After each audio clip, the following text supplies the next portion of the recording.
Rafiki yearned for his father's approval, a longing as familiar as the African sun on his skin. From his earliest memories, he could recall the way his heart would leap at the sound of his father's footsteps, hoping for a word, a glance, a sign that he was seen. This longing was not just his own. It was a thread that ran through generations, binding sons to fathers in silent expectation. It was a yearning woven into the very fabric of their culture, the profound respect for elders, for parents. In Rafiki's world, the wisdom of age was revered, and the words of a father carried the weight of tradition and history. Every meal shared, every story told around the fire, was a lesson in humility and honor. He carried this weight, this deep desire to make his father proud. Each day, Rafiki woke with a sense of purpose, determined to prove himself worthy, not just in his own eyes, but in the eyes of the man whose approval meant everything. He watched his father from afar, studying his movements, trying to understand the silent language of strength and resilience that seemed to define him. Rafiki's admiration was mixed with a quiet ache, a hope that one day he might be invited into that world. But his father remained a distant figure, his praise elusive, his recognition a distant shore. The space between them was filled with unspoken words and unmet expectations, a gulf that Rafiki tried to bridge with every achievement. Rafiki strived, nonetheless. He knew his duty. He would be a son worthy of respect, even if that respect was never voiced. He poured himself into his studies, into his chores, into every small act that might catch his father's eye. Sometimes, late at night, Rafiki would rehearse the words he wished he could say, or imagine the moment his father might finally smile with pride. These dreams kept him moving forward, even when the silence felt heavy. Each small victory, every triumph at school, was a song sung into a void. The applause of teachers and friends could not fill the space left by his father's quiet indifference. His father, a stoic man of the land, seemed untouched by these accolades. His world was one of hard work and silent endurance, where feelings were hidden beneath layers of dust and sweat. He held fast to tradition, to the old ways, where a son's worth was measured in calloused hands and the sweat of toil under the sun. For him, the land was both a teacher and a judge, and he expected his son to learn its lessons. Rafiki, with his books and his numbers, seemed a puzzle to the old man, a mystery he cared not to solve. The world of learning was foreign, almost suspect, compared to the honest labor of the fields. Yet, Rafiki's dreams were not so easily set aside. He imagined a future where knowledge could open doors, where he might bring honor to his family in ways his father had never imagined. Yet, Rafiki never faltered. He knew his path lay not in the fields, but in the pursuit of knowledge, in the unlocking of new horizons.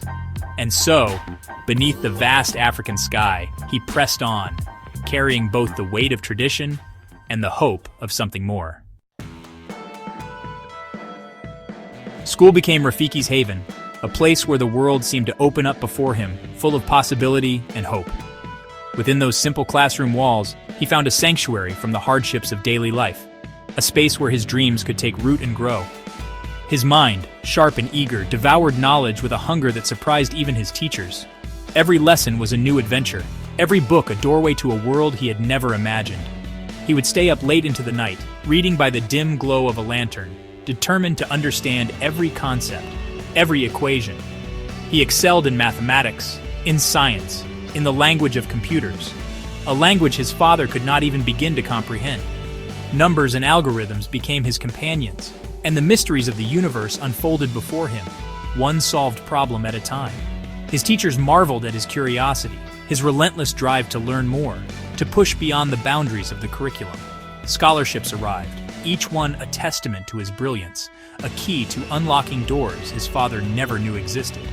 With every award, Rafiki felt the weight of his family's hopes and dreams resting on his shoulders, but he carried them with pride, determined to honor their sacrifices. He left their village, this son of the soil, to study in the bustling city, a concrete jungle far removed from the rustle of maize leaves and the scent of rain on dry earth. The city was overwhelming at first, loud, fast, and full of strangers, but Rafiki saw it as another challenge to overcome, another lesson to master. The city embraced him, challenged him, and ultimately rewarded him. He found new friends, mentors who believed in his potential, and opportunities that once seemed out of reach. Every day brought new discoveries, and Rafiki thrived in this vibrant, ever-changing environment. He rose above the prejudice, the whispers that questioned his presence in those hallowed halls of learning. There were moments of doubt, times when he felt alone, but Rafiki's determination never wavered. He knew he belonged, and he was determined to prove it, not just to others, but to himself. He became the very first in his country, in all of Africa, to earn a professorship in artificial intelligence. His journey from a small village to the forefront of global innovation was nothing short of extraordinary, inspiring countless others to follow in his footsteps. His name, once whispered in the huts of his village, was now spoken in hushed tones in the world's most prestigious universities. Rafiki had become a symbol of what was possible, a beacon of hope, lighting the way for future generations to dream even bigger. Through it all, his mother remained his rock, his solace. She, with her quiet strength, understood his father's silence, the language of a heart closed off by time and tradition. She would hold him close, her love a balm on the wounds of his father's indifference. "My son," she would whisper, her voice thick with the melodic cadence of their tribe. "Your spirit shines brighter than any star. Never forget that." His siblings, too, rallied around him. They celebrated his achievements as their own, their joy echoing in his ears, filling the spaces where his father's praise should have been. They saw his struggle, felt his pain, and offered their unwavering support. Their love, pure and unconditional, was a constant reminder that he was not alone in his quest for acceptance. Despite the ache in his heart, Rafiki never uttered a word of disrespect towards his father. Even when the weight of disappointment pressed heavily on his shoulders, he held his tongue, choosing instead to respond with patience and humility. In moments when anger threatened to rise, he remembered the lessons of his ancestors, lessons that taught him that true strength lies in restraint, and that dignity is preserved through respect, even when it is not returned. He understood the weight of tradition, the importance of honoring one's parents, even in the face of their shortcomings. Rafiki knew that the bond between parent and child was sacred, woven through generations by shared struggles and silent sacrifices. He often reflected on the stories told by elders, tales of perseverance and loyalty, and he saw himself as a link in that unbroken chain. He wrote letters, sent money home, ensuring his family's well-being. Each message and every small act of support was a testament to his enduring love and sense of responsibility. Even from afar, he tried to bridge the distance with gestures of care, hoping his efforts would be felt and appreciated. He returned to the village, a prodigal son bearing gifts of knowledge and prosperity. Yet his father's demeanor remained unchanged, a granite statue weathered by time and indifference.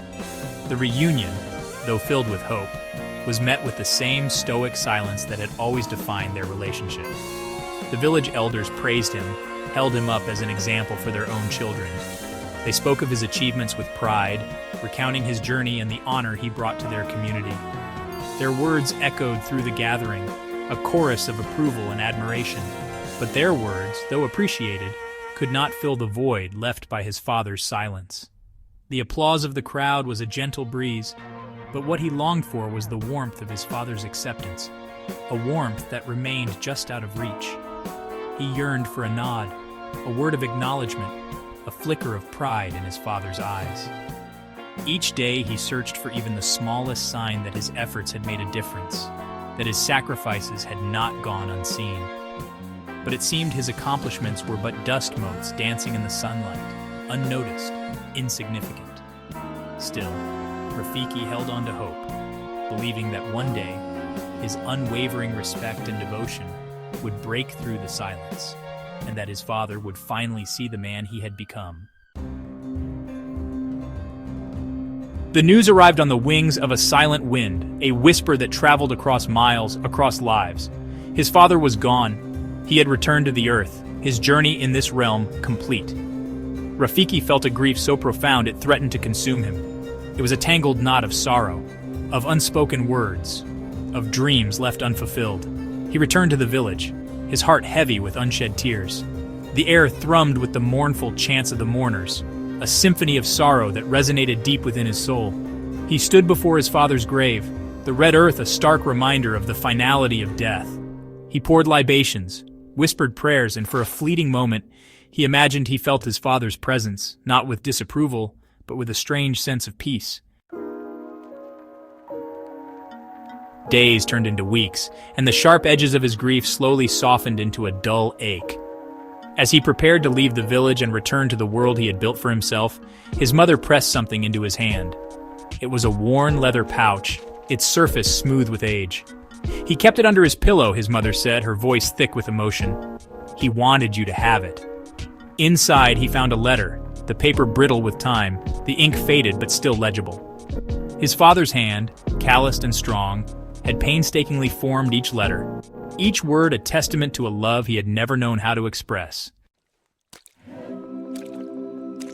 "My son," the letter began, "you are the sun that rises over the horizon, a beacon of hope for our family, for our people.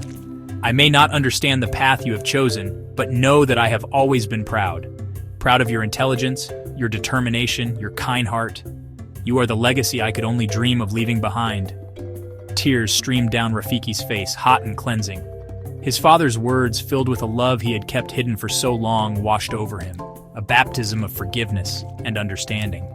In that moment, he realized that his father's silence had not been born out of indifference, but out of a deep respect for his son's choices, a quiet acknowledgement of a path he himself could never have taken. Rafiki stood tall, the weight of his father's unspoken love a comforting presence in his heart. He understood now that respect wasn't always about words, but about actions, about the silent sacrifices parents made for their children. He carried his father's letter close to his heart, a reminder of the enduring power of family, of the unseen bonds that connected them, even in death. He looked out over the vast expanse of the African savanna, the land of his ancestors, a land where silence spoke volumes, where respect was woven into the very fabric of their being. He knew that his journey, though marked by both pain and triumph, had been guided by the unwavering love of his family, by the values instilled in him since birth. As he prepared to return to his life, to the world of technology and innovation, he carried with him the spirit of his father, the quiet strength, the unwavering determination. He knew that his journey was far from over, but he faced the future with a newfound sense of purpose. He would honor his father's memory by using his knowledge to uplift his people, to bridge the gap between tradition and progress. He would teach, he would inspire, he would show the world that even in the heart of Africa, dreams could take flight. He would be a testament to the power of perseverance, to the enduring strength of family, and to the beauty of African values. He would be the legacy his father had always dreamed of.